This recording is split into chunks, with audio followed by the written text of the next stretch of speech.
warahmatullahi wabarakatuh. Perkenalkan, nama saya Cindy Lestari, mahasiswa di Stikes Mandala Waluya Kendari, program studi S1 Farmasi. Baiklah, video ini saya buat untuk memenuhi tugas mata kuliah Farmakoterapi 1. Baiklah, dalam video ini saya akan membahas mengenai diagnosis dan penata laksanaan osteoartritis. Definisi dari osteoartritis. Osteoartritis berasal dari bahasa Yunani. Arthron artinya sendi dan itis artinya inflamasi. Osteoartritis adalah suatu penyakit sendi degeneratif yang berkaitan dengan kerusakan kartilago sendi. Merupakan suatu penyakit kerusakan tulang rawan. Tulang rawan sendi yang berkembang lambat dan tidak diketahui penyebabnya, meskipun terdapat beberapa faktor resiko. Next, etiologi dan faktor resiko. Penyebab pasti tidak diketahui, tetapi memiliki faktor resiko, yaitu usia. Mengapa usia? Karena seiring dengan bertambahnya usia, proses degeneratif pada sendi juga meningkat. Hal ini menyebabkan osteoartritis lebih sering ditemukan pada usia yang lebih tua, di atas 60 tahun. Yang selanjutnya itu jenis kelamin. Jenis kelamin. Wanita memiliki resiko yang terkena osteoartritis lebih tinggi, terutama osteoartritis primer. Hal ini disebabkan struktur sendi pada wanita memiliki ruang antar sendi yang lebih sempit. Wanita juga memiliki lebih banyak hormon estrogen. Estrogen diperkirakan dapat mempengaruhi metabolisme kondrosit. Kondrosit itu adalah sel-sel tulang yang membentuk sel tulang rawan. Selanjutnya yaitu obesitas. Obesitas menyebabkan meningkatnya beban atau stres pada sendi, terutama lutut. Studi meta-analisis menemukan resiko terjadinya osteoartritis meningkat seiring dengan meningkatnya indeks massa tubuh atau IMT. Resiko osteoartritis mulai meningkat pada indeks massa tubuh di atas 25. Selanjutnya yaitu aktivitas fisik. Mengapa? Karena aktivitas fisik yang berat dapat meningkatkan resiko osteoartritis. Penggunaan sendi yang berlebih seperti squatting, jongkok, berlutut, melompat, angkat berat dapat menyebabkan mikrotrauma dan perlahan-lahan kerusakan sendi. Aktivitas fisik yang berat juga menyebabkan tekanan atau stres, terutama pada sendi-sendi penopang. Selanjutnya, trauma sebelumnya. Trauma sebelumnya atau riwayat trauma, atau seseorang yang memiliki riwayat trauma. Trauma dapat menyebabkan instabilitas dan beban biomekanik sendi, terutama trauma meniskus, ligamen, tulang, dan sendi. Selain dari trauma, tindakan operasi juga bisa menyebabkan hal serupa. Selain trauma, yaitu kelemahan otot, faktor keturunan menderita osteoartritis, dan faktor mekanik. Baiklah, selanjutnya itu klasifikasi osteoartritis. Klasifikasi osteoartritis berdasarkan etiologi itu terbagi menjadi primer dan juga sekunder. Di primer ini terdapat idiopatik. Idiopatik itu osteoartritis yang kasusnya tidak diketahui dan tidak ada hubungannya dengan penyakit sistemik maupun proses perubahan lokal pada sendi. Sedangkan osteoartritis sekunder terbagi menjadi 4, yaitu osteoartritis sekunder itu seperti metabolik, kelainan anatomi atau struktur sendi, trauma, dan inflamasi. Artritis septik. Gejala selanjutnya yaitu krepitasi dan deformitas. Krepitasi atau rasa gemeretak dapat timbul pada sendi yang sakit. Gejala ini umum dijumpai pada pasien osteoartritis lutut. Pada awalnya hanya berupa perasaan akan adanya sesuatu yang patah atau remuk. Deformitas itu atau perubahan bentuk sendi. Perubahan bentuk sendi ini ditemukan akibat kontraktur kapsul serta instabilitas sendi karena kerusakan pada tulang rawan sendi. Yang terakhir ini pembengkakan. Pembengkakan sendi dapat timbul dikarenakan terjadi efusi pada sendi yang biasanya tidak banyak, atau karena adanya osteofits sehingga bentuk permukaan sendi berubah. Slide selanjutnya itu diagnosis, yaitu dilakukan pemeriksaan. Yang pertama itu anamnesis.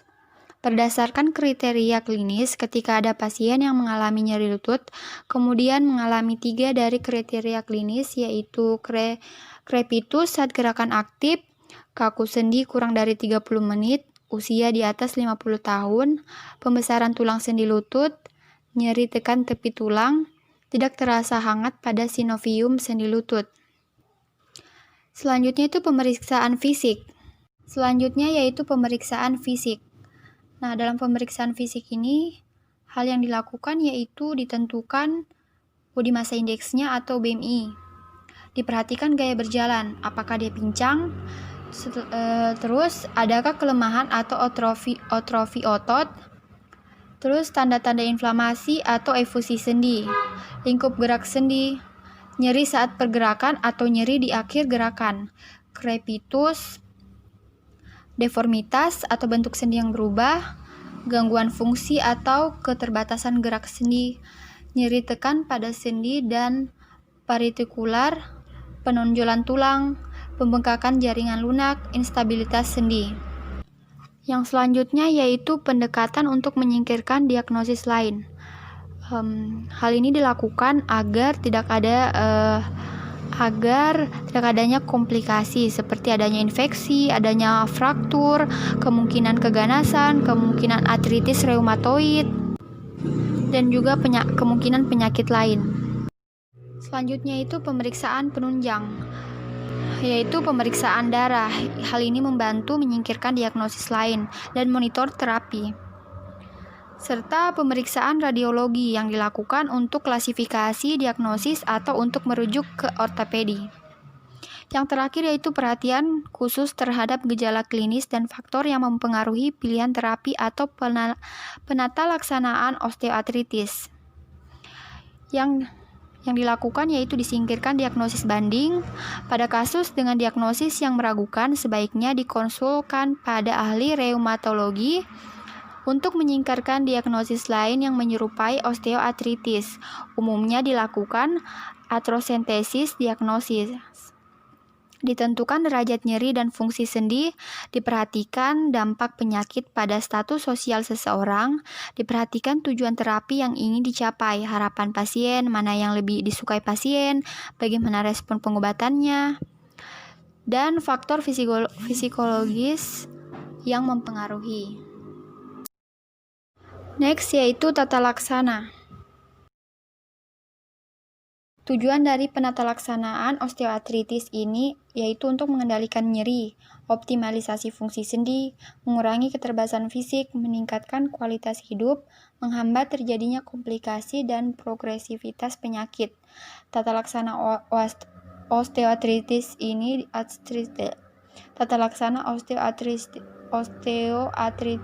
dilakukan secara bertahap dan holistik. Yang pertama yaitu terapi non-farmakologi, kedua terapi farmakologi, dan yang terakhir itu bedah. Untuk terapi non-farmakologi itu, yang pertama edukasi pasien. Hal ini dilakukan untuk memberikan penjelasan kepada pasien agar pasien dapat mengetahui serta memahami tentang penyakit yang diderita, bagaimana agar penyakitnya itu tidak bertambah semakin parah, dan agar persediaannya itu tetap terpakai.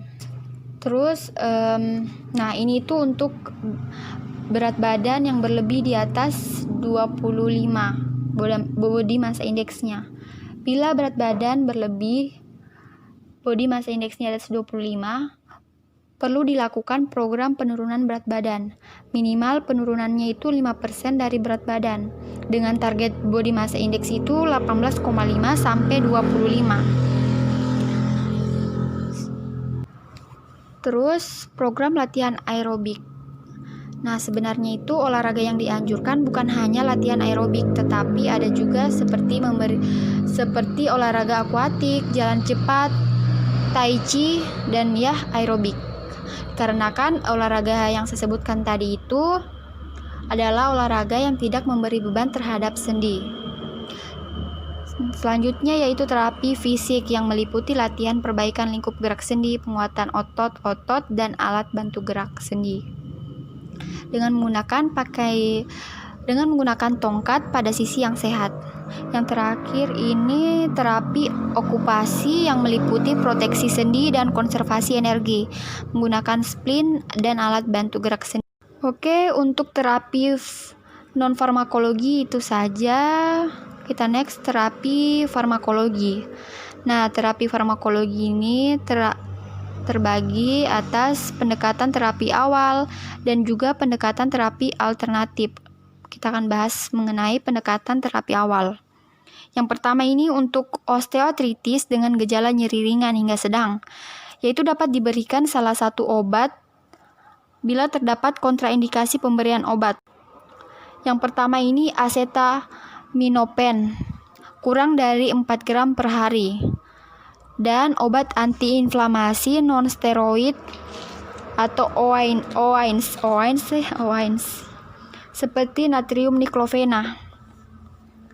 Terus untuk osteoartritis dengan gejala ringan hingga sedang yang memiliki resiko pada sistem pencernaan dengan usia di atas 60 tahun disertai penyakit komorbid dengan polifarmaka, riwayat ulkus peptikum, riwayat perdarahan saluran cerna, mengkonsumsi obat kortikosteroid dan atau antikoagulan dapat diberikan salah satu obat, yaitu acetaminophen kurang dari 4 gram per hari, obat antiinflamasi non-steroid OAINS yang topikal atau yang melewati mulut, dan juga obat antiinflamasi non-steroid OAINS non-selektif dengan pemberian obat pelindung gaster atau gastroprotective agent.